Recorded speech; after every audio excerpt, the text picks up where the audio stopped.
அரசின் கவனத்தை ஈர்த்து அதற்கு பிறகு அந்த தொட்டி தரமட்டமாக்கப்பட்டது. தற்போது மீண்டும் ஒரு பேரதிர்ச்சி சம்பவம் நடந்திருக்கிறது. தற்போது அதற்கு மாவட்ட ஆட்சித்தலைவர் ஒரு 14 வயது சிறுவன் அறியாமல் செய்த தவறு என்று சுட்டிக்காட்டியிருக்கிறார். 14 வயது சிறுவனாக இருக்கலாம், பெரியவராக இருக்கலாம், யாராக இருந்தாலும் குடிக்கின்ற குடிநீரில் மலத்தை கலக்கின்ற இழிவான செயல்களை மனித சமூகத்தில் பிறந்த எவரும் செய்யக்கூடாது. அதை எவர் செய்தாலும் அவர் மீது சட்டம் கடுமையான நடவடிக்கை எடுக்க வேண்டும் என்று கோருகிறேன். 2, அந்த சம்பவத்தை செய்த அந்த மண்ணிலை கொண்ட அந்த நடவடிக்கையை சிறுவனாக இருந்தாலும் நான் மிக வன்மையாக கண்டிக்கிறேன். மேலும் நம்முடைய டிஜிட்டல் பரிவர்த்தனை, டிஜிட்டல் இந்தியா என்று அறிவித்த நரேந்திர மோடி அவர்கள் இந்திய நாட்டின் பொதுமக்களுடைய வங்கிகளில் குறிப்பிட்ட அளவுக்கு பண பரிவர்த்தனை இல்லை என்று சொன்னால் அந்த வங்கி கணக்கில் இருக்கிற சிறு தொகையும் பிடித்தம் செய்யப்படுகிறது, அபராதம் விதிக்கப்படுகிறது. இது வன்மையான கண்டனத்துக்குரியது. அதேபோன்று டிஜிட்டல் பரிவர்த்தனை என்கிற முறையில் பல்வேறு முறைகேடுகள் இந்த வட இந்தியர்களால் நடத்தப்படுகின்ற மிக தவறான பணத்தை மற்றவர்கள் உழைத்து வேர்வை சிந்தி ரத்தம் சிந்தி சம்பாதித்த பணத்தை ஏமாற்றுகிற ஒரு கூட்டம் இந்த நவீன டிஜிட்டல் மயத்தை பயன்படுத்தி கொள்ளையடித்து கொண்டிருக்கிறார்கள். இது நாடு முழுவதும் அதிகரித்து கொண்டிருக்கிறது. ஆக இதற்கு ஒரு தகவல் தொழில்நுட்ப முறை மாற்றம் செய்து முறையாக இது மக்களுடைய பணத்தை திருடாமல் சுரண்டாமல் இருப்பதற்கு உரிய சட்ட வழிமுறைகளையும் டிஜிட்டல் தொழில்நுட்ப வழிமுறைகளையும் ஒன்றிய அரசு காண வேண்டும் என்று கேட்டுக்கொள்கிறேன். மேலும் இன்று தமிழக வாழ்வுரிமை கட்சியின் சார்பாக எவ்வளோ பேர் தோமணி இன்னைக்கு இணைகிறாங்க? 3000 பேர் சொல்கிறேன். சரி, நான் அதில் ஒரு 1000 பேர் குறைச்சே சொல்கிறேன். ஒரு 2000க்கு மேற்பட்டவர்கள் பல்வேறு அரசியல் கட்சிகளில் இருந்து விலகி தமிழக வாழ்வுரிமை கட்சியில் இன்றைக்கு கட்சியின் முன்னணி தலைவர்களில் ஒருவராக இருக்கின்ற திரு தவமணி மற்றும் முன்னணி நிர்வாகிகளாக இருக்கின்ற திரு பிரசாந்த், திரு சரவணன் உள்ளிட்ட கட்சியினுடைய தருமபுரி மாவட்டத்தினுடைய மாநில, மாவட்ட, ஒன்றிய, நகர, பேரூர் பொறுப்பாளர்கள் அனைவருடைய முயற்சியோடு இன்று மாலை இந்த இணைப்பு விழா நடைபெற இருக்கிறது. இந்த நிகழ்வுக்காகத்தான் நான் இன்றைய தருமபுரி மாவட்டத்திற்கு வருகை தந்து உள்ளேன். வேற ஏதாவது கேள்வி இருந்தால் கேட்கலாம்.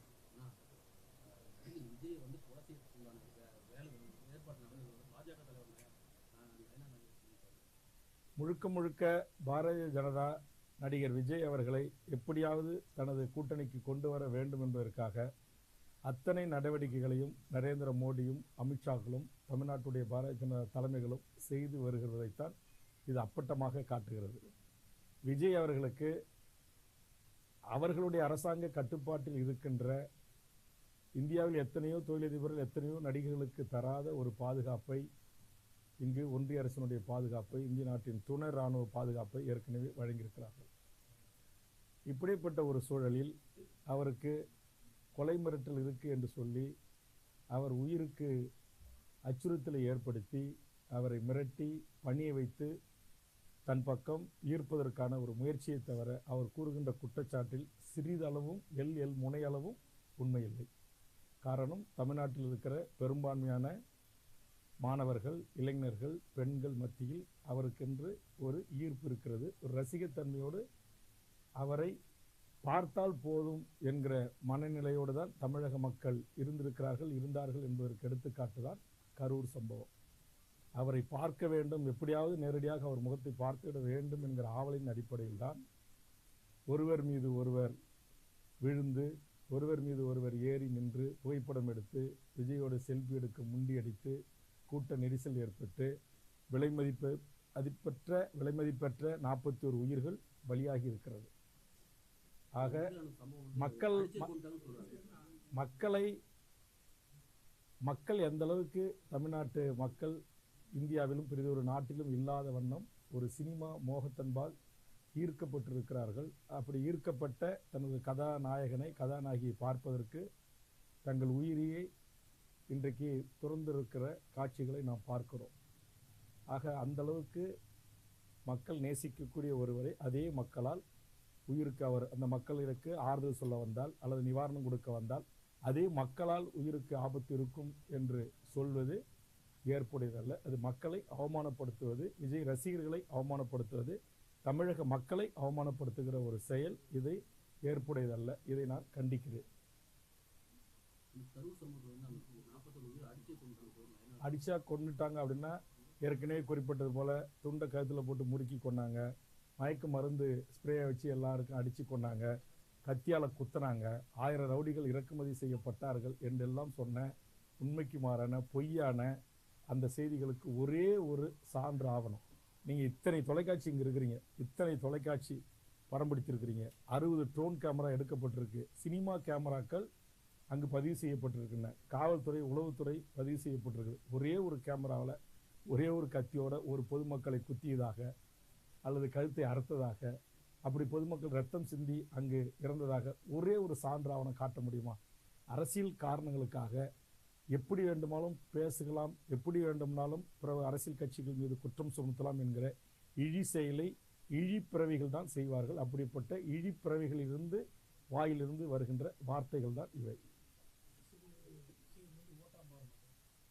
அது ஓட்டா மாறுமா மாறாதா என்பதை வருகின்ற சட்டமன்ற தேர்தல் 2020 தான் தெரிய வரும். இப்போதைக்கு 2026 தான் தெரிய வரும். இப்போதைக்கு நாம் கணிக்க முடியாது. ரசிகர்களாக விஜயை பார்த்தால் போதும் என்கிற மனநிறைவோடு வருகின்ற மக்கள் அவருக்கான அரசியல் கட்சிகளில் உறுப்பினராகி அவருக்கான வாக்களிக்கக்கூடிய வாக்காளர்களாக மாறுவார்களா மாற மாட்டார்களா என்பதை 2026 சட்டமன்ற தேர்தல் முடிவுக்கு பிறகுதான் தெரிய வரும்.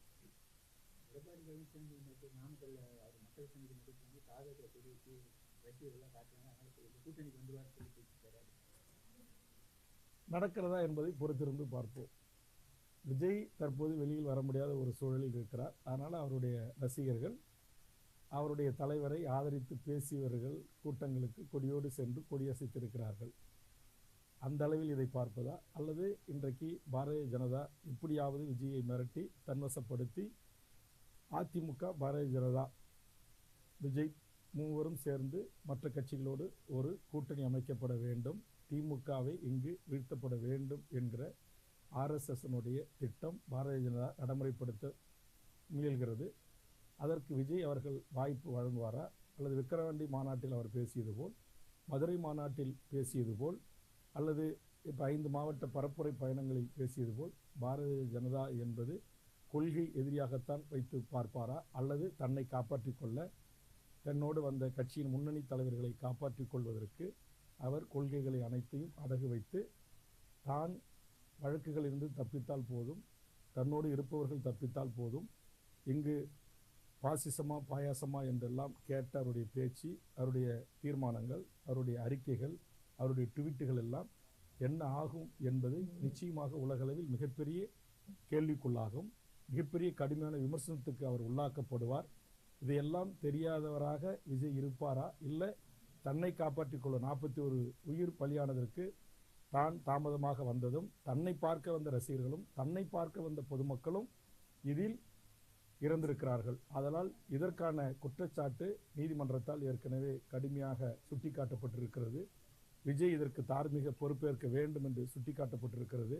இப்படி ஒரு சூழலில் நேர்மையான மூத்த IPS அதிகாரி திரு அஸ்ரா கார்க், நம்முடைய தருமபுரி மாவட்டத்தில் காவல் கண்காணிப்பாக இருந்தவர், லஞ்சம், லாவண்யம், ஊழல், சாதி மத பிரச்சனைகளில் ஈடுபடாத ஒருவர், அவருடைய தலைமையில் அமைக்கப்பட்டிருக்கிற SIT அறிக்கையின் அடிப்படையில் இப்போது கிடைக்கப்பட்டிருக்கிற ஆதாரங்கள், பத்திரிகை மீடியாக்கள் கலாய்வுகள் கிடைக்கப்பட்டிருக்கிற ஆதாரங்களின் அடிப்படையில் நாம் வசமாக மாட்டிவிட்டோம், இதிலிருந்து தப்பிப்பது கடினம், அதனால் இந்தியாவை ஆண்டு கொண்டிருக்கிற மோடி அல்லது அமித்ஷாவிடம் சரண்டர் ஆனால் மட்டுமே தான் நாம் காப்பாற்றப்படுவோம் என்கிற நிலைக்கு தள்ளப்படுவாரா, இல்லை மக்களுக்காக, தன்னை நேசித்த ரசிகர்களுக்காக, தன்னை நேசித்த தமிழக மக்களுக்காக ஒருபோதும் நான் பாசிச பாரதிய ஜனதாவோடு RSS கும்பலோடு நான் கைகோர்க்க மாட்டேன், தனித்து நின்று மக்களை சந்திப்பேன் என்று துணிந்து முடிவெடுக்கப் போகிறாரா? தன் மீது வழக்கு போட்டாலும் அல்லது தன் சார்ந்த கட்சியின் 2ஆம் கட்ட தலைவர்கள் மீது வழக்கு போட்டாலும் அதை சட்டத்தின் துணை கொண்டு நான் எதிர்கொள்வேன். கண்டிப்பாக ஊழல் ஆட்சி என்று விமர்சனம் செய்த எடப்பாடியோடும் கூட்டணி வைக்க மாட்டேன், மதவாத சக்திகளான பாரதிய ஜனதாவோடும் கூட்டணி வைக்க மாட்டேன் என்கிற நிலைப்பாட்டில் திரு விஜய் அவர்கள் உறுதியாக இருக்கிறாரா? தன்னை காப்பாற்றிக் கொள்வதற்கு கொள்கைகளை அனைத்தையும், கோட்பாடுகளையும், லட்சியங்களையும் பாரதிய ஜனதாவிடம் அடகு வைப்பாரா என்பது காலம்தான் பதில் சொல்லும். இல்லை, அது நம்ம கணிக்க முடியாதுல்ல. இன்னைக்கு தான் அரசியலில் எதுவுமே நடக்கலாம். அதான் அவர் எல்லாமே இதிலிருந்து தன்னை காப்பாற்றிக் கொள்வதற்கு என்ன நடவடிக்கைகள் இருக்கோ அத்தனை நடவடிக்கைகளும் அவர் ஈடுபடுகிறார். அதுதான் வெளிநாட்டில் இருந்த ராகுல் காந்தி அவர்கள் விஜயை தொடர்பு கொண்டு பேசியதும், அமித்ஷா அவர்கள் தொடர்பு கொண்டு பேசியதும், தற்போது நயினா நாகேந்திரன் இருந்து, அண்ணாமலையிலிருந்து, வானதி சீனிவாசிலிருந்து, நம்முடைய முன்னாள் ஆளுநர் தமிழிசை சவுந்தரராஜனிலிருந்து ஒட்டுமொத்த தமிழ்நாடு பிஜேபியும் அகில இந்திய பிஜேபியும் அவருக்கு ஆதரவாக பேசுவதோடு மட்டுமல்லாமல், இங்கு ஒக்கி புயல் வந்தது, வர்தா புயல் வந்தது, தானே புயல் வந்தது, மிகப்பெரிய இயற்கை சீற்றங்களுக்கு ஆளாகி தமிழகம் தவித்தது, எனது தமிழக மீனவர்கள் செத்து மடிந்தார்கள், கடல்களில் காப்பாற்றுவதற்கு வக்கில்லாத இந்திய அரசாங்கம் எப்படிப்பட்ட கடந்த காலங்களில் நிலைப்பாடுகளை எடுத்தது, நாம் கேட்ட இழப்பீட்டுத் தொகையை தர மறுத்தது, அப்போது குழுக்களை அனுப்புங்கள், பாதிக்கப்பட்ட பகுதிகளை பாருங்கள் என்று சொன்னோம், பார்க்க மறுத்தது. ஆனால் இன்றைக்கு விஜயை எப்படியாவது காப்பாற்றிவிட வேண்டும் என்பதற்காக 8 நாடாளுமன்ற உறுப்பினர்களை கொண்ட குழு ஹேமா மாலினி தலைமையில் ஓடோடி மறுநாளே வருகிறது என்று சொன்னால், ஆக இங்கே இயக்குனர் டைரக்டர் அமித்ஷா அதற்கு அவர் இயக்குகிறார். அவருடைய நாடாளுமன்ற உறுப்பினரும் அவருடைய கட்சியினுடைய தமிழ்நாட்டு தலைமைகளும் ஆளுமைகளும் நடித்து கொண்டிருக்கிறார்கள். அந்த நடிப்பிலும் திரு விஜய் பங்கு ஏற்பாரா இல்லையா என்பது அவருடைய கொள்கை சார்ந்த உறுதிமிக்க நிலைப்பாட்டில் தான், அவர் எடுக்கின்ற முடிவில் தான் தெரிய வரும்.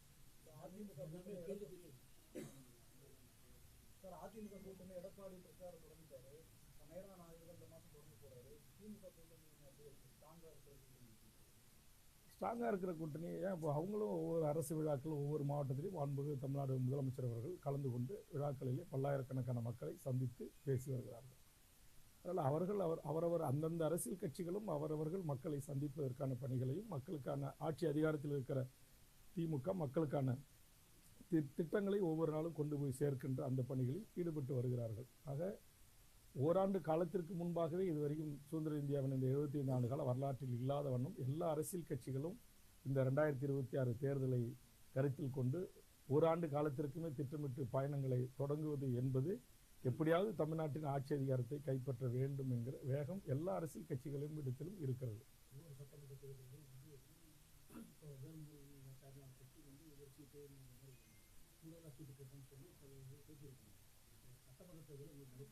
கண்டிப்பாக தமிழக வாழ்வுரிமை கட்சி உங்களுக்கு தெரியும், கடந்த 14 ஆண்டுகளமாக மிகப்பெரிய ஒரு வளர்ச்சியை நோக்கி தமிழக வாழ்வுரிமை கட்சி வளர்ந்து கொண்டிருக்கிறது. இன்றைக்கு கும்மிடிப்பூண்டியில் தொடங்கி கன்னியாகுமரி வரையிலும் இந்த ஓராண்டு மட்டிலும் 1 லட்சத்துக்கும் மேற்பட்ட இளைஞர்கள், புதிய வரவுகள் எமது கட்சியில் இணைந்திருக்கிறார்கள். ஆக இன்றைக்கு என்னுடைய முகநூல் பக்கத்தை பார்க்கின்ற பத்திரிகை ஊடக நண்பர்கள், பின்தொடர்களுக்கு தெரியும், இது உண்மைக்கு மாறான செய்தி அல்ல. ஒவ்வொரு நாளும் பல்லாயிரக்கணக்கானவர்கள் இணைகின்ற அந்த புகைப்படங்களை, அந்த வீடியோக்களை நான் ஷேர் பண்ணுறேன். அதை நீங்கள் பாருங்கள். கட்சி எந்த அளவுக்கு வேகமாக வளர்ந்து வருகிறது என்பதை எனது அருமை பத்திரிகை ஊடக நண்பர்களும் உணர்வார்கள். எங்கள் கட்சியை கண்காணிக்கிற காவல்துறையின் உளவு பிரிவும் அதை கண்காணித்து உரிய அறிக்கையை முதலமைச்சர் கரங்களில் தரும். அந்த அடிப்படையில் கண்டிப்பாக வளர்ந்து கொண்டிருக்கிற தமிழக வாழ்வுரிமை கட்சி தமிழ்நாட்டில் 10க்கும் மேற்பட்ட சிறிய கட்சிகள், அமைப்புகள் இணைந்திருக்கிறார்கள் என்பதும் நீங்கள் அறிவீர்கள் என்று நான் கருதுகிறேன். ஆக அந்த அடிப்படையில் கண்டிப்பாக வரும் சட்டமன்ற தேர்தலில் தமிழக வாழ்வுரிமை கட்சி கூடுதல் இடங்களை கேட்டு இந்த சட்டமன்ற தேர்தலை சந்திப்பதற்கு தயாராகும்.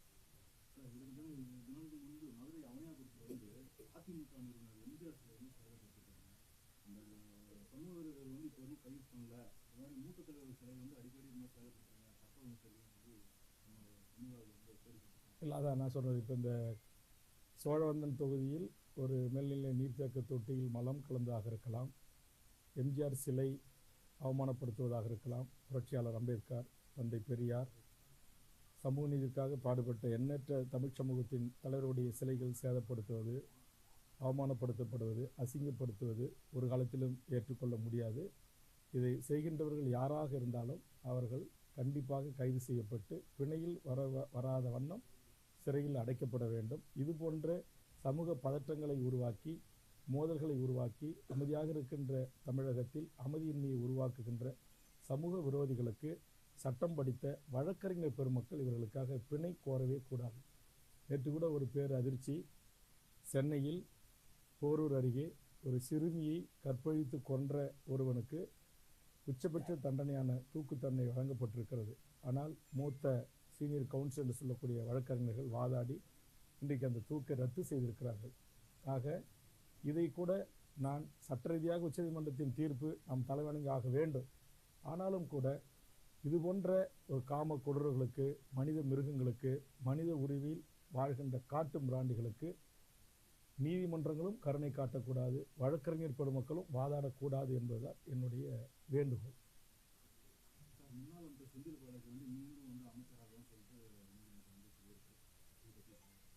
உச்சநீதிமன்றம் சொல்லியிருக்கு, அது உச்சநீதிமன்றத்தின் ஒரு கருத்தாகத்தான் நான் பார்க்கிறேன்.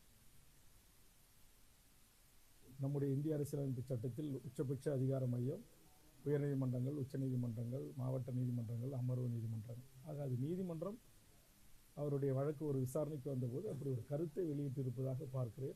அது நடக்குமா நடக்காதா, அவரை அமைச்சராக ஆக்கலாமா ஆக்கக்கூடாதா என்கிற அனைத்து முடிவும் எடுக்கக்கூடிய முழு அதிகாரம் பெற்றவர் தமிழ்நாட்டுடைய முதலமைச்சர். தன்னுடைய அமைச்சரவையில் யாரை சேர்க்க வேண்டும், யாரை நீக்க வேண்டும் என்கிற முழு அதிகாரம் நம்முடைய இந்திய அரசியலமைப்பு சட்டம் மாண்புமிகு மக்களால் தேர்ந்தெடுக்கப்பட்டு சட்டமன்ற உறுப்பினர்களால் தேர்வு செய்யப்பட்ட மாண்புமிகு தமிழக முதலமைச்சருக்கு உரிய தனித்த அதிகாரம். அதில் ஆளுநரோ ஜனாதிபதியோ பிரதமரோ வேறு எவரும் தலையிட முடியாது.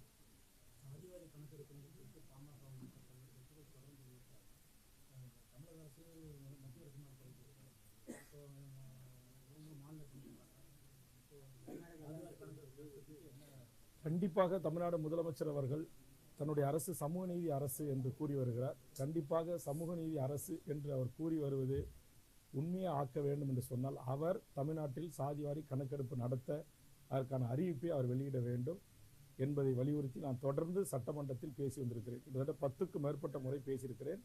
பல முறை கவன ஈர்ப்பு தீர்மானம் கொண்டு வந்து வாதிட்டிருக்கிறேன். ஆனால் தற்போது ஒன்றிய அரசு தான் சாதிவாரி கணக்கெடுப்பை நடத்தும் என்று அறிவித்திருக்கிறது. ஆனால் ஒன்றிய அரசு எடுக்கும்போது எடுக்கட்டும், அதற்கு முன்பாக கர்நாடகத்தை, ஆந்திராவை, தெலுங்கானாவை, மகாராஷ்டிராவை பின்பற்றி, பீகாரை பின்பற்றி தமிழ்நாடு முதலமைச்சர் முன்னுதாரணமாக இதில் ஒரு வழிகாட்டி தலைவராக இருந்து சாதிவாரி கணக்கெடுப்பை நடத்தி தமிழ்நாட்டில் இருக்கிற அனைத்து சமூகங்களும் அவரவர்களுடைய எண்ணிக்கை ஏற்றவாறு கல்வி, வேலைவாய்ப்பு உரிமை வழங்கப்பட வேண்டும். அது வழங்கினால் மட்டும்தான் இங்கு அனைத்து மக்களுக்கும் சமநீதியும் சமூக நீதியும் கிடைக்கும். இல்லை என்றால் இப்போ ஒரு குறிப்பிட்ட சாதியே உச்சநீதிமன்ற உயர்நீதிமன்றத்தில் 90% நீதிபதிகளாக இருக்கிறார்கள். இந்தியாவில் இருக்கிற 250க்கு மேற்பட்ட பல்வேறு துறை தலைவர்கள், துறை செயலாளர்களில் ஒரு குறிப்பிட்ட சமூகமே 90% இடங்களை பெற்றிருக்கிறது. 176 நாட்டுக்கான தூதர்களில் ஒருவர் கூட ஓபிசி என்று சொல்லக்கூடியவர்களோ எஸ்சி எஸ்டியை சார்ந்தவர்களோ இல்லை. ஒரு குறிப்பிட்ட முன்னேறிய சமுதாயத்தினர் தான் இந்த உயர் பதவிகளில் இருக்கிறார்கள். இது இந்தியா போன்ற ஜனநாயக தன்மை உள்ள ஜனநாயக நாட்டில் ஒரு குறிப்பிட்ட சாதியை வெளியுறவுத்துறை செயலாளராக, பார்லிமெண்ட் செக்ரட்டரியாக, பிரதமரின் செயலாளராக, வெளிநாட்டின் தூதர்களாக, சட்டத்துறை செயலாளர்களாக இருப்பது என்பது ஜனநாயகத்திற்கு ஏற்புடையது அல்ல. ஆக உண்மையான ஜனநாயகம் என்றால் அனைத்து சாதி மக்களுக்கும் அவரவர்களுடைய கல்வி தகுதிக்கு ஏற்றவாறு எல்லா பதவிகளும் எல்லாருக்கும் பகிர்ந்து பிரித்து அளிக்கப்பட வேண்டும். அவர்கள் அனைவரும் சேர்ந்து இந்திய நாட்டினுடைய ஆட்சி அதிகாரத்தில் கவனம் செலுத்தினால்தான் இந்த இந்தியா என்கிற இந்த தேசம் முன்னேறும். அதற்கான வாய்ப்பை இந்திய நாட்டின் தலைமை அமைச்சர் நரேந்திர மோடி அவர்கள் ஏற்படுத்தி தர வேண்டும் என்று தமிழக வாழ்வுரிமை கட்சி வலியுறுத்துகிறது. தமிழ்நாடு அரசு தொலைக்காட்சிகளை, ஊடகங்களை எக்காரணத்தை கொண்டும் கட்டுப்படுத்த அல்லது கட்டுப்பாட்டில் வைத்துக்கொள்ள முயலக்கூடாது. இந்தியாவிலேயே நாடாளுமன்றங்களிலும் சட்டமன்றங்களிலும் நாடாளுமன்ற உறுப்பினர்களுக்கு நிகராக, சட்டமன்ற உறுப்பினர்களுக்கு நிகராக நாங்கள் அமர்ந்திருக்கிற அறையில் இதற்கென்று பிரத்யேக இருக்கைகள் அமைக்கப்பட்டு சட்டமன்ற நடவடிக்கைகளை, நாடாளுமன்ற நடவடிக்கைகளை கண்காணிப்பதற்கு அதிகாரம் பெற்ற ஒரு அமைப்பு என்றால் அது எனது அருமை பத்திரிகை ஊடக துறைதான். சட்டமன்றங்களில் அமரக்கூடிய அளவுக்கு அவருக்கு முக்கியத்துவம் கொடுத்துவிட்டு நாடாளுமன்றத்தினுடைய இரு அவைகளிலும் எங்களோடு சமமாக அமர்கின்ற, இன்னும் சொல்லப்போனால் எங்களை விட ஒரு படி மேலே மாடம் அமைத்து மேலே உட்கார்ந்து ஒட்டுமொத்த சட்டமன்ற நடவடிக்கைகளை, சட்டம் இயற்றுகின்ற நடவடிக்கைகளை, அமைச்சருடைய பதில் உரைகளை, சட்டமன்ற உறுப்பினர்களை, கேள்விகளை தொகுத்து மறுநாள் நாடு முழுவதும் மக்களுக்கு கொண்டு சேர்க்கிட்ட ஒரு மகத்தான பணி நம்முடைய இந்திய அரசியலமைப்பு சட்டத்தினுடைய மிக போற்றுதலுக்குரிய புரட்சியாளர் அம்பேத்கர்லிருந்து காந்தியிலிருந்து எண்ணற்ற தலைவர்கள் நம்முடைய பத்திரிகை ஊடகத்துறை ஒரு 4வது தூண், ஒரு 4வது பில்லர் என்று போற்றியிருக்கிறார்கள், பாராட்டியிருக்கிறார்கள். அந்த 4வது தூண் இந்தியாவில் மோடி ஆட்சியிலும் சரி அல்லது நம்முடைய தமிழ்நாட்டில் ஆண்ட எந்த ஒரு அரசு காலகட்டத்திலும் ஒடுக்குமுறைக்கோ அடக்குமுறைக்கோ ஆளாக்கக்கூடாது. புதிய தலைமுறை தொலைக்காட்சி ஒருவேளை அரசு கேபிள் இருந்து எடுக்கப்பட்டு அது தமிழ்நாடு முழுவதும் தெரியவில்லை என்றால் அது ஏற்புடைய செயல் அல்ல. தமிழ்நாடு முதலமைச்சர் உடனடியாக அது போன்ற தவறு நேர்ந்திருந்தால் அதை சம்பந்தப்பட்ட செய்தி பிரிவு இயக்குநருக்கு அறிவுறுத்தி உடனடியாக அரசு கேபிளில் எப்பொழுதும் இருந்தது போல் இருப்பதற்கான வாய்ப்பை உருவாக்கி தர வேண்டும் என்ற வேண்டுகோளை முன்வைக்கிறேன். அதே மாதிரி பத்திரிகை ஊடகங்களுக்கும் சமூக பொறுப்பு இருக்கு. நீங்களும் சமூக பொறுப்போட சில பத்திரிகை ஊடகங்கள் நடந்து கொள்ள வேண்டும். நீங்க ஒரு திரைப்பட நடிகர், அவர் இரவு தூங்க போனார், இரவு இடையில் 3 நேரம் சிறுநீரை கழிக்க எழுந்தார், கழிவறைக்கு சென்றார், குளியலறைக்கு சென்றார், கேரவானில் ஏறினார், கேரவானில் இறங்கினார், விமான நிலையத்திற்கு வந்தடைந்தார், விமானத்தை நடக்கிறார், விமான நிலையத்தில் இருந்து இறங்கி நடந்து விமானத்துள் ஏறி அமர்ந்து விட்டார். இப்போது திருச்சியில் விமானம் வட்டமடித்துக் கொண்டிருக்கிறது, இன்னும் சிறிது நேரத்தில் இறங்க போகிறது, இறங்கி இன்னும் சாலை வழியாக அவர் நாமக்கலை நோக்கி பயணிக்க போகிறார். அதோ அவர் வருவதற்காக காத்திருக்கிறது அவருடைய வாகனம், இதோ அவர் வருவதற்காக அவர் பஸ் காத்திருக்கிறது, அவர் கேரவான் காத்திருக்கிறது என்றெல்லாம் அவர் பின்னாடியே கேமராவை தூக்கி கொண்டு அலைந்து திரிந்து எனதருமை உடல் உழைப்பு தொழிலாளியாக இருக்கிற பத்திரிகை நண்பர்களை அவருடைய சுயமரியாதைக்கும் தன்மானத்துக்கும் இழக்கு ஏற்படுத்துவது போல் பத்திரிகை முதலாளிகள், ஊடக முதலாளிகள் தயவு செய்து எனதருமை பத்திரிகையாளர்களை ஓட விடாதீங்க. இது அவரவருடைய சுயமரியாதை தன்மானம் சார்ந்தது. திருச்சி விமான நிலையத்தை அடிச்சு நொறுக்கி ஒரு கும்பல், ரசிக கும்பல் அடாவடி செய்து கேட்க போன பத்திரிகையாளர்களை தாக்குறாங்க. NTTV இந்தியாவுடைய ஒரு மூத்த பத்திரிகையாளர், ஊடக நண்பர், அவருடைய கழுத்துல துண்டை போட்டு தலையில துண்டை போட்டு கட்டி முறுக்கி இழுக்கிறாங்க. அவர் செய்தியை தொகுத்து வழங்க அனுமதிக்க மாட்டேன்றாங்க. இப்படியேப்பட்ட அந்த கூட்டத்திற்கு எதற்கு நீங்கள் இவ்வளவு முக்கியத்துவம் கொடுக்குறீங்க? தமிழ்நாட்டில் எத்தனையோ அரசியல் கட்சிகள் இருக்கு, அமைப்புகள், இயக்கங்கள் இருக்கு. உயிரை கொடுத்து மக்களுக்காக மண்ணுக்காக போராடுறாங்க, அடி வாங்குறாங்க, உத வாங்குறாங்க, ரத்தம் சிந்துறாங்க, வேர்வை சிந்துறாங்க, சிறைப்படுறாங்க. ஆனா அவர்களுக்கெல்லாம் கிடைக்காத ஒரு முக்கியத்துவத்தை திரைத்துறையிலிருந்து வருகின்ற நடிகர்களுக்கு தருகின்ற எனதருமை பத்திரிகை முதலாளிகள் நீங்கள் திருந்த வேண்டும்.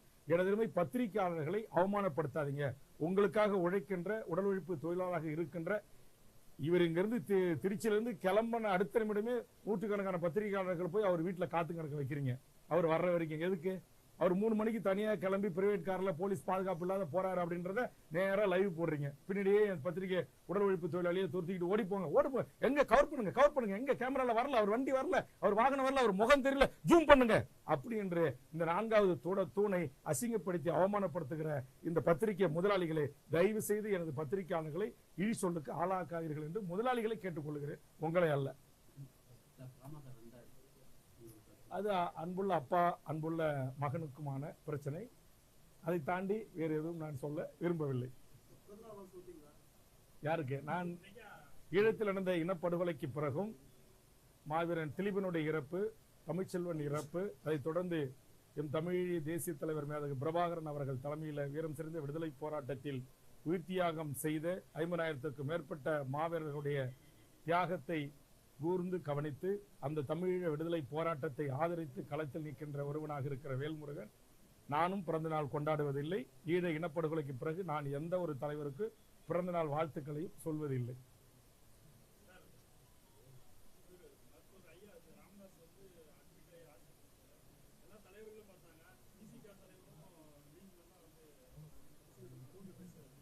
இல்ல அவர் ஐசியூல இருந்தாரு, அவருடைய அன்பு மகனே பார்க்க முடியவில்லை என்று வெளியில வந்து தகவல் சொன்னார். அந்த அடிப்படையில் நான் பார்க்கல. ஆனா அவர் எனக்கான நான் இருந்த 30 ஆண்டு காலம் அவருடைய கட்சியில நான் ஒருங்கிணைந்த கடலூர் மாவட்ட செயலாளராக, மாநில துணை பொதுச் செயலாளராக, மாநில இளைஞணி செயலாளராக, மாநில அமைப்பு செயலாளராக, கட்சியினுடைய 2வது தலைவராக, கட்சியினுடைய இணை பொதுச் செயலாளராக பணியாற்றிய ஒருவன். அப்படி எனக்கு கட்சியில் பதவிகளை தந்து 2 முறை என்னை சட்டமன்ற உறுப்பினராக்கிய மருத்துவர் ராமதாஸ் ஐயா அவர்கள் எல்லா வளமும் பெற்று நோய் நொடியின்றி பல்லாண்டு காலம் 12 காலம் வாழ வேண்டும் என்று நான் இயற்கையை வேண்டிக் கொண்டிருக்கிறேன். அந்த தகவலை அவரோடு இருக்கிற என்னோடு பேசுகின்ற நண்பர்களுக்கும் சொல்லிவிட்டேன். நன்றி.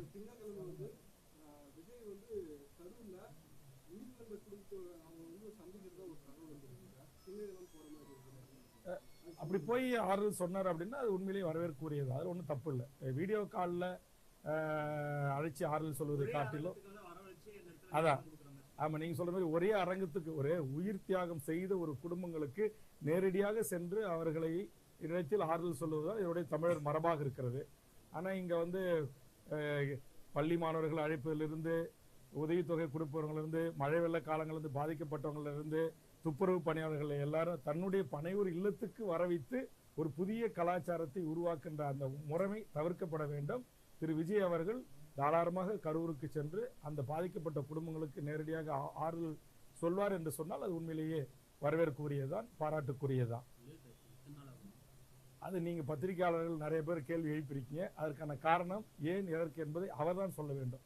11 தினங்களாக ஏன் அவர் வெளியே வரவில்லை, ஏன் பாதிக்கப்பட்ட குடும்பங்களை சந்திக்கவில்லை, ஏன் அவர்களுக்கு ஆதரவு தெரிவிக்கவில்லை என்பதையெல்லாம் அவர்தான் விளக்க வேண்டும். சிபிஐ விசாரணையை, அஜித்தினுடைய படுகொலையை கடுமையாக விமர்சித்த திரு விஜய் அவர்கள் தற்போது இந்த கரூர் சம்பவத்தை சிபிஐ விசாரிக்க வேண்டும் என்பது கோருவதனுடைய இருக்கிற உள்நோக்கம் அல்லது அதில் இருக்கிற மர்மம் இவற்றையெல்லாம் அவர்தான் விளக்கணும். சிபிஐயை கடுமையாக விமர்சித்து பேசியவர் தான் இதே மேடையில் கூட பேசியிருக்கிறார். அப்படி பேசியவர் இன்னைக்கு இந்த வழக்கில் எஸ்ஐடி விசாரிக்க கூடாது, ஓய்வு பெற்ற உயர்நீதிமன்ற நீதியரசர் அருணா ஜெகதீசன் விசாரிக்க கூடாது, சிபிஐ தான் விசாரணைக்கணும்னு மதுரை உயர்நீதிமன்றத்தில் முறையிட்டாங்க. இருவர் அமர்வு நீதிபதி அந்த மனுவை தள்ளுபடி செய்து விட்டது. இப்போ உச்சநீதிமன்றத்தில் போய் சிபிஐ கேட்கறதுடைய நோக்கம், ஹேமா மாலினி வருகை தந்தனுடைய நோக்கம், இன்னைக்கு அண்ணாமலை சொல்லியிருக்கிற கருத்து, நயனா நாகேந்திரன் சொல்லியிருக்கிற கருத்து, இது எல்லாம் எதை காட்டுகிறது என்பதை போக போக தெரிய வரும். கண்டிப்பாக ஒரு நாள் உண்மை வெளியே வந்து ஆகும். பூனைக்குட்டி கண்டிப்பா ஒரு நாள் வெளியே வரும். நன்றி.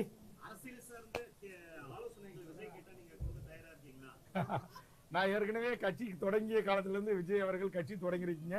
இந்திய நாட்டின் ஒவ்வொரு குடிமகனும் கட்சி தொடங்க உங்களுக்கு உரிமை இருக்கு, வாங்க வாழ்த்துக்கள் சொல்லியிருக்கிறேன். ஆனா அதே நேரத்தில் அரசியல் என்பது மக்களுக்கானது. மக்களோடு பழக வேண்டும், மக்களோட பணி செய்ய வேண்டும். மக்களுக்கு ஒரு பிரச்சனை என்றால் மக்களோட போய் நின்று களத்தில் இறங்கி போராட வேண்டும். அவருடைய இன்ப துன்பங்களில் பங்கெடுக்க வேண்டும். சாவு, வாழ்வு, கர்மாதி, பரதரப்பு விழா, கல்யாணம், காது குத்தி, முப்பூச படையிலிருந்து எல்லாவற்றிலும் மக்களோட மக்களாக இருந்து பணி செய்ய வேண்டும். அதுதான் அரசியல். அதை விட்டு திரைப்படத்தில் நாம் நடித்திருக்கிறோம். மிகப்பெரிய ஒரு புகழ் வெளிச்சம் இருக்கிறது. அதை பயன்படுத்தி அதனால் ஈர்க்கப்பட்ட அந்த மக்களிடம் வாக்குகளை பெற்று இந்த நாட்டுடைய அரியாசனத்தில் அமரலாம் என்று விஜய் எடுக்கிற அந்த முடிவு தவறான முடிவு. அதனால் விஜய் அவர்களை ஒரு 10 ஆண்டு காலம், 15 ஆண்டு காலம் அல்லது குறைந்தபட்சம் ஒரு 5 ஆண்டு காலமாவது நீங்க மக்களோடு மக்களாக, மக்கள் பிரச்சனைகளுக்காக வீதிக்கு வாங்க, எல்லா மாவட்டத்துக்கும் பயணம் செய்யுங்க. முதல்ல சென்னையில் இருக்கிற பத்திரிகையாளர்களை சந்திங்க, ஒவ்வொரு மாவட்டத்துக்கும் சென்று அங்க இருக்கிற பத்திரிகை ஊடக நண்பர்களை சந்திங்க, அவரோட ஒரு நல்ல நட்புறவை நீங்க வைத்துக் கொள்ளுங்க. அவங்க அந்த மாவட்டத்தில் இருக்கிற பிரச்சனைகளை, மக்களுக்கான பிரச்சனைகளை உங்களுக்கு சொல்லுவாங்க. அதனூடாக அதிலிருந்து நீங்க அரசு நோக்கி கேள்வி கேளுங்க, அதிலிருந்து அறிக்கையை தயார் செய்யுங்க. அப்படி என்று ஏற்கனவே நான் பல அறிவுரைகள் அல்ல, அது பல கருத்துக்களை நான் வெளியிட்டு இருக்கிறேன். ஆனா அவர்கள் அதையெல்லாம் எதை குத்தி கிஞ்சித்தும் கவலை கொள்வதில்லை. எங்களுக்கு ஒரு பெரிய ரசிகர் கூட்டம் இருக்கு. நாங்க தவறே செஞ்சாலும், நாங்க என்ன மாதிரி தப்பா பேசினாலும் அதையெல்லாம் பொருட்படுத்த மாட்டாங்க. எங்க மேல இருக்கிற கிரேசி, இந்த சினிமா மோகத்தின்பால் தமிழ்நாட்டு மக்கள் எங்களை வாக்களிப்பார்கள். எங்களை 2026 நேரா செஞ்சாச்சு கோர்ட்ல இருக்கிற முதலமைச்சர் இருக்கையில உட்கார வைப்பாங்க அப்படின்ற ஒரு நம்பிக்கை அவருக்கு இருக்கு. அந்த நம்பிக்கை சரியானதா? இந்த நம்பிக்கை ஆரோக்கியமானதா? இந்த நம்பிக்கை ஜனநாயக நாடாக இருக்கிற இந்திய நாட்டில், அதுவும் உலகத்திற்கே, உலக மொழிகளுக்கெல்லாம் தாய்மொழியாக இருக்கிற தமிழை தாய்மொழியாக கொண்டு வாழ்கின்ற தமிழர் நிலத்தில் பண்பாட்டு, கலை, கலாச்சாரம், தொன்மை, வாழ்வியல், வரலாறு, இலக்கியம், இலக்கண வளம், இப்படி எல்லா நிலைகளிலும் இன்றைக்கு உலகத்திற்கே ஒரு முன்னோடியாக இருக்கிற நம்முடைய தமிழர் மரபில் வாழ்கின்ற தமிழ் சமூகம் இது போன்ற சினிமாக்காரர்கள் நடித்த படங்களை பார்த்து கைத்தட்டணுமா ரசிச்சோமோன்னு இல்லாம பாலாபிஷேகம் செய்கிறது, கட் அவுட் வைக்கிறது, மண்சோறு சாப்பிட்றது, வேப்பிலையை கட்டிக்கிட்டு அங்க பிரதட்சணம் போடுறது, மிகப்பெரிய வேலை குத்திக்கிட்டு நாங்க காவடி எடுக்கிறோன்னு சொல்றது, அந்த தலைவனுடைய படம் 100 நாள் ஓடணும் அப்படிங்கிற இந்த அறியாம இருளிலிருந்து என் தமிழ் சமூகம் மீளணும். விஜய் தமிழ்நாட்டுக்கு என்ன செய்திருக்கிறார், தமிழக மக்களுக்கு என்ன செய்திருக்கிறார்? காவேரி பிரச்சனை, முல்லை பெரியாறு, பாலாறு, சாதிவாரி கணக்கெடுப்பு, சமூக நீதி, வேங்க வயல், இப்ப ஸ்டெர்லைட் துப்பாக்கி சூடு, இப்படி அடுக்கடுக்காக தமிழ்நாட்டில் நடைபெறுகின்ற சமூகங்களுக்கு குறித்து விஜயனுடைய கருத்து என்ன? இப்ப செய்யூர் சிப்காட்டை குறித்து என்ன? நாங்க கடலூர் சிப்காட்டெல்லாம் பாதிக்கப்பட்டிருக்கோம், எங்களுக்கான ஆதரவு குரல் என்ன? என்எல்சி இன்னைக்கு ஆயிரக்கணக்கான போலீஸை குறித்து எங்களுடைய மக்களை கட்டாயப்படுத்தி நில ஆர்ஜிதம் செய்வதற்கு துடித்துக் கொண்டிருக்கிறது மத்திய அரசு. சிஎஸ்எஃப் வைத்துக்கொண்டு, துணை ராணுவத்தை வைத்துக்கொண்டு, அதற்கு எதிராக விஜயனுடைய கருத்து என்ன? அதானி துறைமுகத்திற்கு எதிரான விஜயனுடைய கருத்து என்ன? இங்க தமிழ்நாட்டுல மாசு அதிகமா இருக்குது. நீ கன்னியாகுமரி, தூத்துக்குடி, தென்காசி போன்ற திருவள்ளியில் இருக்கிற மலைகளையே உடைத்து இன்றைக்கு கனிம வள கொள்ளை பெரிய அளவில் நடந்து கொண்டிருக்கிறது. அதை தடுப்பதற்கு விஜய் அவருடைய போராட்டம் என்ன? இது போன்ற மக்கள் சார்ந்த, மண் சார்ந்த, தமிழ் சமூகத்தின் வாழ்வுரிமை சார்ந்த சிக்கல்களில் விஜய் அவர்கள் கருத்து சொல்லி மக்களோடு சேர்ந்து அவர் கைகோர்த்து போராட வந்தால் அவரோடு சேர்ந்து கைகோர்த்து போராடுவதற்கு நாங்கள் தயாரா இருக்கிறோம். ஆனா அவர் என்ன சொல்றாரு, அதெல்லாம் எதுவும் செய்ய வேணாங்க, நேரம் எல்லாரும் என் கூட வாங்க, நான் உங்களுக்கு கூட்டணி மந்திரி சபையில் இடம் தரேன், நான் முதலமைச்சரா போய் சென்னை சேஞ்சாஜி கோட்டையில உட்கார்றேன் வாங்க அப்படின்னு சொல்லி அழைக்கிறாரு. இது சாத்தியம் இல்லாது, இது நடைமுறைக்கு ஒவ்வாத ஒரு செயலாகத்தான் நான் பார்க்கிறேன். அதனால்தான் நான் விஜய் தலைமையிலான கூட்டணியில் இடம்பெறுவதற்கு நான் முண்டியடித்துக் கொண்டு நான் செல்லவில்லை.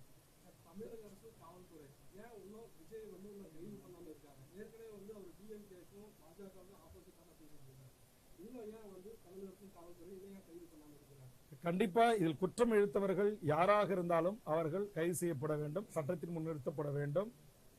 ஓய்வு பெற்ற நீதியரசர் தலைமையிலான இந்த குழுவினுடைய அறிக்கை, எஸ்ஐடியினுடைய அறிக்கை கிடைக்கப்பெற்றவுடன் கண்டிப்பாக தமிழ்நாடு முதலமைச்சர் அவர்கள் அந்த அறிக்கையின் அடிப்படையில் இதில் தவறு இழுத்தவர்கள் யாராக இருந்தாலும் அவர்கள் கைது செய்யப்பட வேண்டும் என்கிற கருத்தை நான் நடந்த அன்றே மறுநாள் 27 நடந்து 28 காலை நான் கிருஷ்ணகிரியில் பத்திரிகையாளர்கள் இது போன்ற நூற்றுக்கணக்கான பத்திரிகை ஊடக நண்பர்களை அழைத்து என்னுடைய கருத்தை பதிவு செய்திருக்கிறேன். அந்த கருத்து தான் இப்போதும் என்னுடைய கருத்து. யாராக இருந்தாலும் இதிலேயே தவறு இழுத்தவர்கள் கைது செய்யப்பட வேண்டும், சட்டத்தின் முன்னிறுத்தி தண்டிக்கப்பட வேண்டும் என்பதுதான் தமிழக வாழ்வுரிமை கட்சியினுடைய நிலைப்பாடு. அதைத்தான் இன்றைக்கு தமிழ்நாட்டில் இருக்கிற முன்னணி எல்லா பத்திரிகை எடிட்டோரியல்ஸ், தினமணி தலையங்கமாக இருக்கட்டும், நீங்க இந்து ராமா இருக்கட்டும், விஜய் சங்கர் சாரா இருக்கட்டும், நக்கிரன் கோபாலா இருக்கட்டும், நீங்க பல்வேறு ஜென்ராமா இருக்கலாம், திரு மணி மூத்த பத்திரிகையாளராக இருக்கலாம், திரு லட்சுமி சுப்பிரமணியனாக இருக்கலாம், இது மாதிரி எண்ணற்ற தமிழ் சமூகத்தில் திரு ஐயநாதன் போன்ற எல்லா பத்திரிகை ஆசிரியர்களும், தமிழ்நாட்டுக்கு இன்டலெக்சுவல் செக்ஷன், அறிவுஜீவிகள், பத்திரிகை ஆசிரியர் பெருமக்கள் எல்லாருமே இதற்கு விஜய்க்கு பொறுப்பு உண்டு, விஜய் பொறுப்பேற்கணும், யாராக இருந்தாலும் சட்டத்தின் முன் நிறுத்தப்பட வேண்டும் என்று சொல்லியிருக்கிறார்கள். இன்னைக்கு உயர்நீதிமன்றம் சுட்டிக்காட்டிருக்கிறது, அந்த வேனை ஏன் நீங்க பறிமுதல் செய்யல, ஏன் அந்த சிசிடி கைப்பற்றல அப்படின்னு. ஆனா இன்னி வரைக்கும் அந்த வேனு காவல்துறை கைகளை ஒப்படைக்கப்படல, அந்த சிசிடி காட்சிகள் ஒப்படைக்கப்படல. அதே மாதிரி 60 ட்ரோன் கேமராக்கள் படம் பிடித்ததாக செய்தி வந்திருக்கிறது, அந்த 60 ட்ரோன் கேமராக்கள் ஒப்படைக்கப்படல. இன்றைக்கு யாதவ் அர்ஜுன் தான் அதுக்கு தேர்தல் பணிக்குழு பொறுப்பாளர், அவர் இன்னைக்கு டெல்லியில போய் இருக்கிறாரு. அவருக்கு சம்மன் அனுப்பி காவல்துறை வழக்கை விசாரித்ததாக தெரியவில்லை. அதனால் அண்ணன் திருமாவளவர்கள் அவர்கள் சொன்ன அந்த ஏற்கனவே சொன்ன ஒரு கூற்று, ஏன் விஜய் அவர்களோடு திராவிட முன்னேற்ற கழகம் இணக்கமாக இருக்கிறதா என்று அவர் எழுப்பிய அந்த கேள்வியில் உண்மை இருக்கிறது, நியாயம் இருக்கிறது என்று நான் கருத்து தெரிவித்திருக்கிறேன். அது தப்பு. இடிச்சிச்சு நீங்க சொல்லாதீங்க. இல்ல, இடிச்சிச்சுக்கு நீங்க இப்ப எனக்கு விஷுவல் காட்டுங்க. இடிக்கல இல்ல இல்ல இல்ல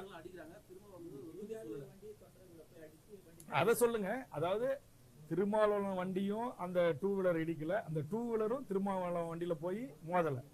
ஆனா அவர் சைட்ல இருந்து பார் கவுன்சில இருந்து டூ வீலர்ல வெளியில வராரு. வெளியே வரும்போது விடுதலை சிறுத்தைகள் தலைவருடைய வண்டி வெளியில வருது.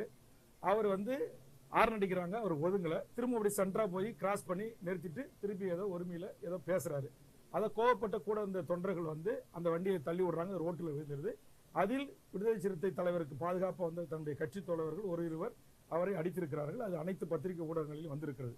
அடித்தது தவறு. ஆனால் அதே நேரத்தில் ஒரு சென்சிட்டிவான ஒரு தலைவர், அவரு ஒரு போலீஸ் பாதுகாப்பு இருக்கக்கூடிய ஒரு தலைவர் முன்னாடி திடீர்னு ஒரு வண்டியை கொண்டு போய் நிறுத்தி விலகாம அவரை நோக்கி கேள்வி கேட்பது என்பதும் ஏற்புடையதல்ல. அதனால அங்க திருமாவளவன் அவர்கள் அடிக்கல. திருமாவளவன் இல்ல இல்ல, ஏன்னா அவர் பாதுகாப்பு பிரிவில் இருக்காரு. அங்கதான் ஏற்கனவே அசம்பாவம் நடந்துச்சா. இந்த நாட்டுடைய சங்கிகள் உச்சநீதிமன்றத்தினுடைய தலைமை நீதிபதியே உச்சநீதிமன்றத்திலே செருப்பால அடிக்கக்கூடிய ஒரு மோசமான ஒரு பாசிச தன்மையோடு இந்த நாட்டுல அந்த சங்கி மனம் கொண்டவர்கள் வாழ்கிறாருங்க. அப்படிப்பட்ட சூழல் ஒரு தலைவர் டக்குன்னு இறங்க முடியுமா? இறங்க முடியாது. அவர் பாதுகாப்பு பிரிவில் வேற இருக்கிறாரு. உடனே அங்க இருக்கிற அவருடைய பாதுகாப்பு காவலர்கள் அவரை காப்பாற்றி பார் கவுன்சில கொண்டு போய் அவரை அமர வச்சிடறாங்க. அதனால அவரு திருமாவளவன் அவருடைய வண்டி அந்த இருசக்கர வாகனத்தை மோதல. அவர் வண்டி இப்ப நான் போற ஒரு கட்சியினுடைய தலைவர், எனக்கு நிறைய லைஃப் த்ரெட்டன் இருக்கு, போலீஸ் பாதுகாப்பு இருக்கு.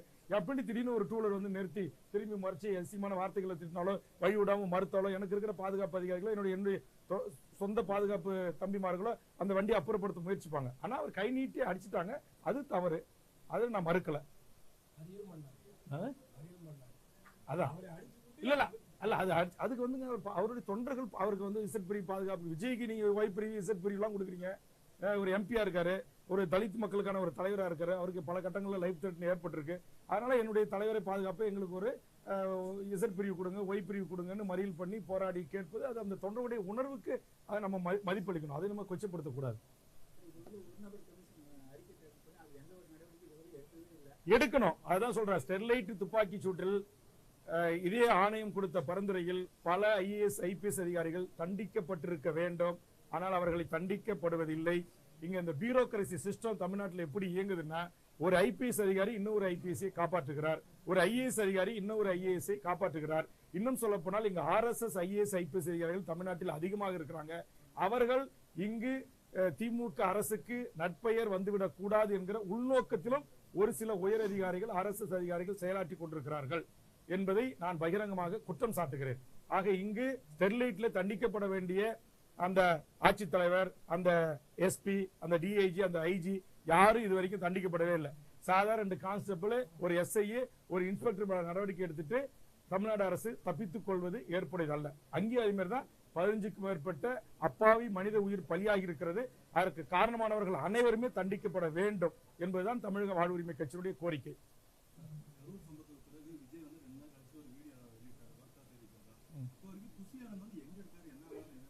இது ரொம்ப எனக்கு தெரிஞ்சு இந்தியாவிலேயேங்க ஒரு அரசியல் கட்சி, அதுவும் பதிவு செய்யப்பட்ட ஒரு கட்சி 2026 முதலமைச்சர் வரும்னு சொல்லக்கூடிய ஒரு கட்சியினுடைய பொதுச் செயலாளர் 11 நாட்களா தலைமறைவு, அந்த கட்சியினுடைய தேர்தல் வகுப்பாளர் தலைமறைவு, அந்த கட்சியினுடைய கொள்கை பரப்பு செயலாளர் தலைமறைவு, அந்த கட்சியினுடைய 2ஆம் கட்ட செய்தி தொடர்பாளர்கள் அத்தனை பேருமே தலைமறைவு என்பது உண்மையிலேயே இப்படிப்பட்ட ஒரு அரசியல் கட்சி நாளைக்கு இந்த தமிழ் சமூகத்தினுடைய பிரச்சனைகளுக்காக பொறுப்பேற்று மக்களோடு மக்களாக எப்படி நிற்கும் என்பதை மக்கள் தான் சிந்திக்க வேண்டும். அதான் நான் சொல்றேன். ஏற்கனவே திருமாவளவனுடைய கருத்தை நான் வரவேற்றிருக்கேன்ல. தமிழ்நாடு அரசும் தமிழ்நாடு காவல்துறையும் இன்னமும் இதில் தவறு இழுத்தவர்களை, குற்றம் செய்தவர்களை மீது நடவடிக்கை எடுக்காமல் காலதாமதப்படுத்துவதனுடைய உள்நோக்கம் என்ன என்பதை அவர் கேள்வி எழுப்பியிருக்கிறார். அதே கேள்விதான் நான் எழுப்புறேன்.